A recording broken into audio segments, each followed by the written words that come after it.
Boxingego here. If you like this video, make sure you hit the like button and also subscribe to the channel and hit the bell icon on the top of your screen to get notified when the latest new content drops. What up, fight world? It's your boy Ego and I'm back with some more boxing. Make sure you smash the like button, also subscribe to the channel for the latest and greatest in boxing. If you want to become part of the gang notification gang, please hit the bell icon. Shout out to the super chats. I've been going live and you guys have been holding it down. Shout out to the channel donations and also the Patreon family we working. Now, if you followed my live stream earlier today, I showed you guys this, but in case you didn't, so you don't have to skim through it, it's over an hour that we were doing the live stream. And Rigondeaux got at Team Lomachenko, and he posted a picture of basically a pin inside of an empty box, and it reads from Team Rigo to Team Lomachenko, and he's acting like he's delivering a pin to get this fight cracking.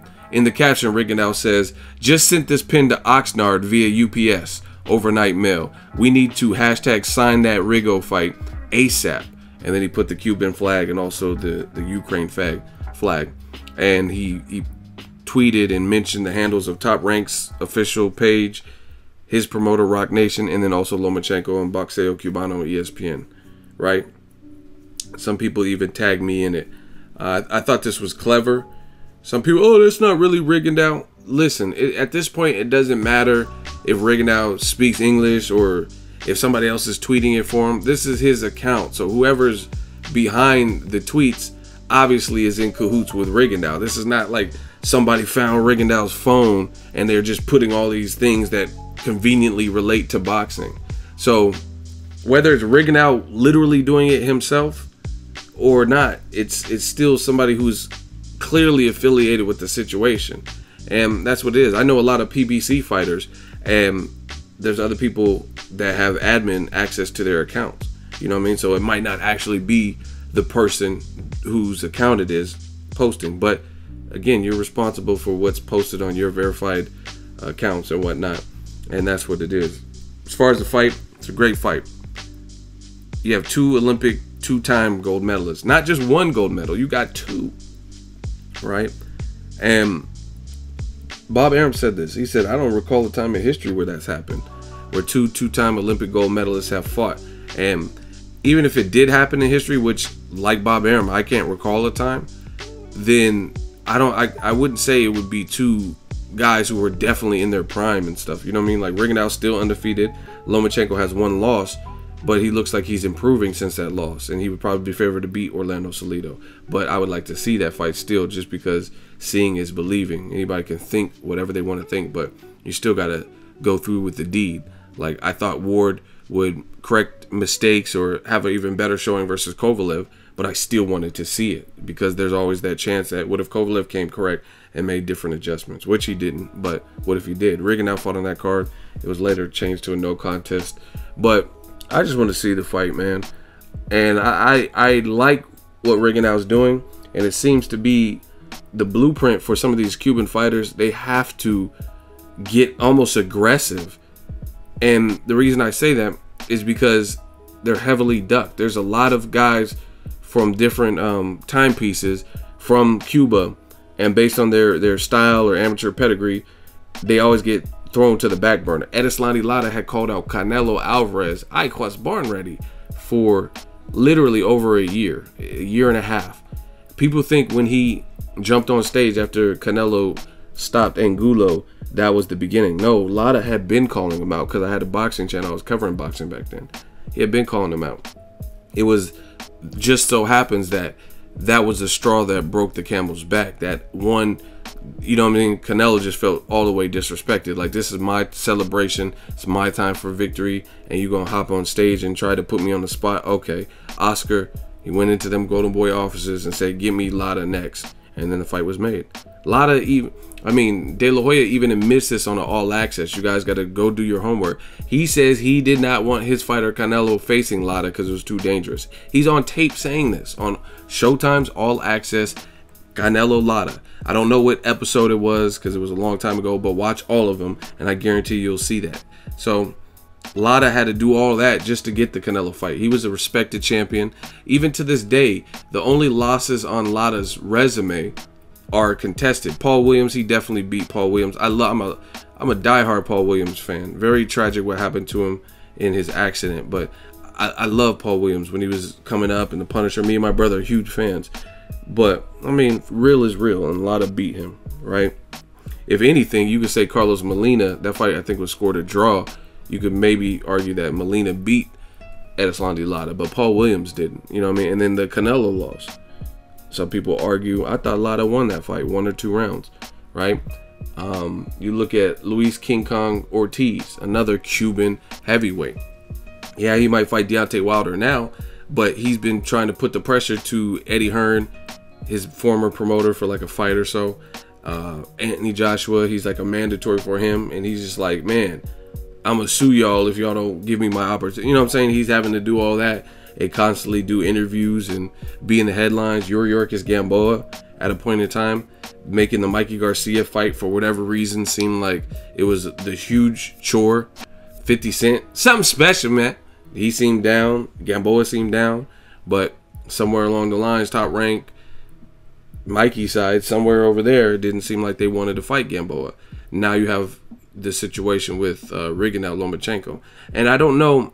I'm not trying to speculate because I don't know if Lomachenko actually wants this fight, but it seems like there's a little bit of dragging of the feet, and it might be Lomachenko, it might be his team, it might be his Aegis, it might be Top Rank. I don't know, but I just hope this fight gets done. I'm gonna reserve judgment until we actually find out the fight happened or it didn't happen, and then I'll make a follow-up video. So I'm not gonna, like I said, I'm not gonna speculate too heavily, but everything Rigondeaux is showing us publicly shows that he wants this fight, right? And like I said, I've been covering boxing for some time, and it's no mystery to me that certain sides, you notice there's patterns, and to me, I look at patterns. I look at the psychology behind things. You know what I mean? I treat this like a forensic pathologist or a forensic detective. And what I've noticed with Lomachenko, why is it so hard to make fights with Lomachenko, right? They made the Orlando Salido fight. It was maybe too premature. Second fight, he came up short. Had a decent showing, almost stopped Salido in the 12th round, but a little too late to get the win, you know what I mean? So he lost. And then they've had 2 or 3 or so negotiations with Salido, and they can't work it out with the money. You know what I'm saying? Like, why is it so hard? Salido beat you, pay him a reasonable amount, because I highly doubt he's trying to get Floyd Mayweather paychecks. He knows he's not going to get that. You know what I'm saying? He's not. I doubt he's like, oh, I want 32 million guaranteed. You know what I mean? But can he get a cool $1 million for beating Lomachenko? He probably knows it's a dangerous fight to rematch him. So he's like a veteran, like pay him, you know what I mean? He wants to get paid. Same thing with Vasyl Lomachenko and Nicholas Walters. That fight, they discussed it in the summertime of that year, 2016, and it fell apart. Why? Because of money. So to me, I think there's a common denominator. Even though they later made the Walters fight, he was starved out. He didn't have no other opportunities to fight in between that time. Meanwhile, Lomachenko fought Rocky Martinez and was more active, and then they made the Nicholas Walters fight. So now the Rigondeaux fight. It's just, when I look at these patterns, I'm like, something's up with that, because I think they might be overvaluing Lomachenko, not as a fighter, but as far as his star power. Their Top Rank or ESPN or HBO or whatever network they're bringing Lomachenko to, they're making it like based on his special talents and skills. They're making it like he's this huge A side, and that's simply not the case.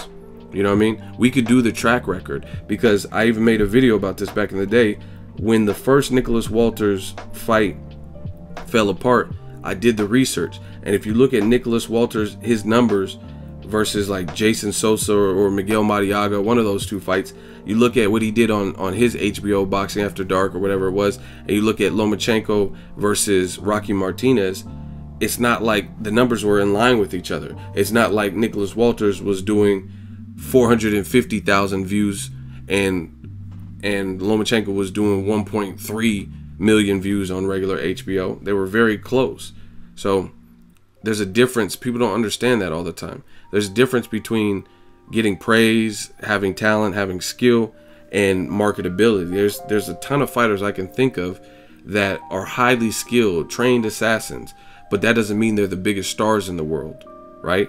And then there's other people who don't even have as much skill as that other person, but they are way more popular.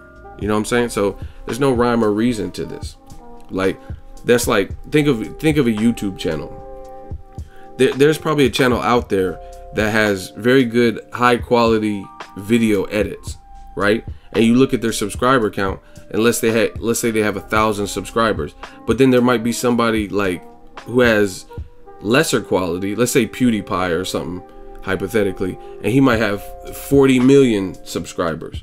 So just because the person has higher quality, that doesn't mean that they're more popular than the next guy. You know what I mean? There's no rhyme or reason to that. So to me, it seems like the common problem is Team Lomachenko. So I don't know if they're just trying to pay him much, and then these fighters are getting smarter. I'm trying to tell you, these fighters are getting smarter. They're not just willing to take peanuts anymore, especially with Premier Boxing Champs and people like Conor McGregor. The world sees those. This motherfucker Conor McGregor did nothing in boxing, but is a good fighter in his own right.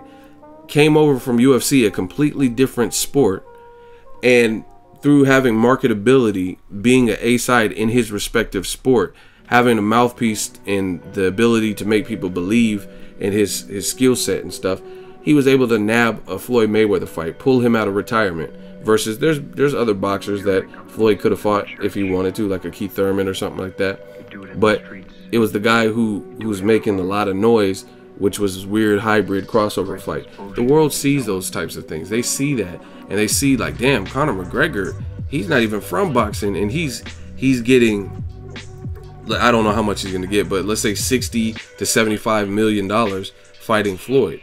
So I think these fighters are being realistic. I know Rigondeaux is not thinking he's gonna get, you know what I mean, and I'll try to contact him just to prove what I'm saying, but I know Rigondeaux has to know better. He's not gonna get 70 million or 50 million to fight Lomachenko, but he could still get something reasonable. And I feel like these networks and these promoters, it takes money to make money. You could put up a little bit more to pay two-time Olympic gold medalists and just promote the hell out of it, get people engaged to try to make sure you get your money back. But what's happening is a lot of networks and or promoters or whatever, they don't want to pay like they weigh. They understand that, like, if you really think about it, Lomachenko, he doesn't really have much over Rigondeaux except for a weight advantage. He doesn't have much in terms of, he's a decorated amateur. Rigondeaux's a decorated amateur. Vasyl Lomachenko has 2 Olympic gold medals. Rigondeaux has 2 Olympic gold medals. Lomachenko has some good names on his resume, right? Like, you know, a certified name, like a Nicholas Walters or Gary Russell. Rigondeaux has that too. Nonito Donaire, Joseph Igbeko is not a bad fighter, and all the people that ducked Rigondeaux that he probably would have beat had they stepped up to the plate. So, you know what I'm saying? In terms of star power and leverage, I don't really see Lomachenko as having this massive amount of leverage more than Rigondeaux. Like I said, they're both quality. They're both talented. They both have amateur pedigree. They both have 2 Olympic gold medals. They both don't really speak English, like where, you know what I mean, where they can do a Conor McGregor and captivate and steal the whole show at a press conference. You know what I mean? I've never really seen Lomachenko do that, or Rigondeaux in English. You know what I'm saying? So realistically, pay both of these dudes and get it cracking for boxing. That's my honest breakdown. Drop your thoughts in the comment section. Make sure you smash the like button as always. Hate, comment, and subscribe. Till next video, is Ego signing off. So if you enjoyed this video and want more content like this on the channel, you can show your appreciation by going to the PayPal donate button or the YouTube support button, and you can donate any amount that you feel is equivalent to the value of this video. Much more to come. Thank you guys for your support. Boxing Ego, the future of boxing.